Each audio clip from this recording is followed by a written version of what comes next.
আমাকে দালাল বানানোর চেষ্টা করছেন। আওয়ামী লীগের কোনো লোগো আমার গায়ে নেই।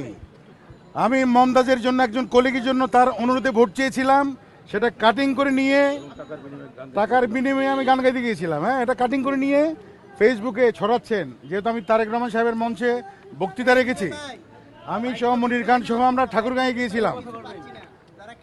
17 দেশ চালাতে কিন্তু অভিজ্ঞতা লাগে।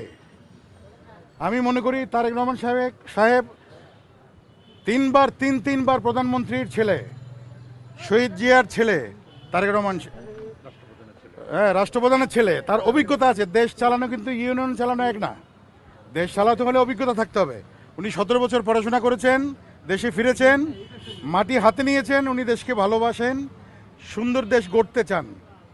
তা আমি কোনো দালালি করতে আসিনি, ধানের শীষে ভোট চাইতে এসেছি। আমি 2003 সালে যেহেতু খালেদা জিয়ার সফরসঙ্গী ছিলাম, মায়ানমারে গান গেয়েছি। তারেক রহমানের সাথে দুবাই থেকে একবার আমি বিমানে ফিরছিলাম। উনি কীরকম মানুষ ব্যক্তিগতভাবে আমি চিনি, সেই জন্য আমি ধানের শীষের জন্য দাঁড়িয়েছি। হ্যাঁ, দেশের টানে দেশটাকে সুন্দর করতে হবে। আমরা মুক্ত মঞ্চে গান গাইতে চাই, আমরা কণ্ঠযোদ্ধা, সবার আগে বাংলাদেশ। এই যে আপনারা এই যে রাস্তায় ব্যবসা করছেন, চাঁদা দিতে হতো, এখন চাঁদা দিতে হবে না। তারেক রহমান সাহেবের হাতকে আপনারা শক্তিশালী করুন। আমরা শিল্পী সমাজ কিন্তু মাঠে নেমে গেছি। যারা আমাকে কালার করতে চাচ্ছেন, আমার আওয়ামী লীগের কোনো লোক এখানে নেই। এখানে যদি কুদ্দুস প্রধানমন্ত্রী হয়, কুদ্দুসের সাথে আমার ছবি থাকবে, যেহেতু আমি জাতীয় শিল্পী। আমাদের দাওয়াত দেন, আমাদের ব্যবহার করেন।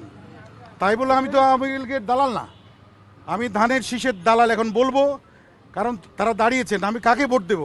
যাদের কাছে দেশ নিরাপদ। এ কথাই বলতে চাই। 12 তারিখ সারাদিন, 12 তারিখ সারাদিন, 12 তারিখ সারাদিন তারেক ভাইয়ের সালাম নেই।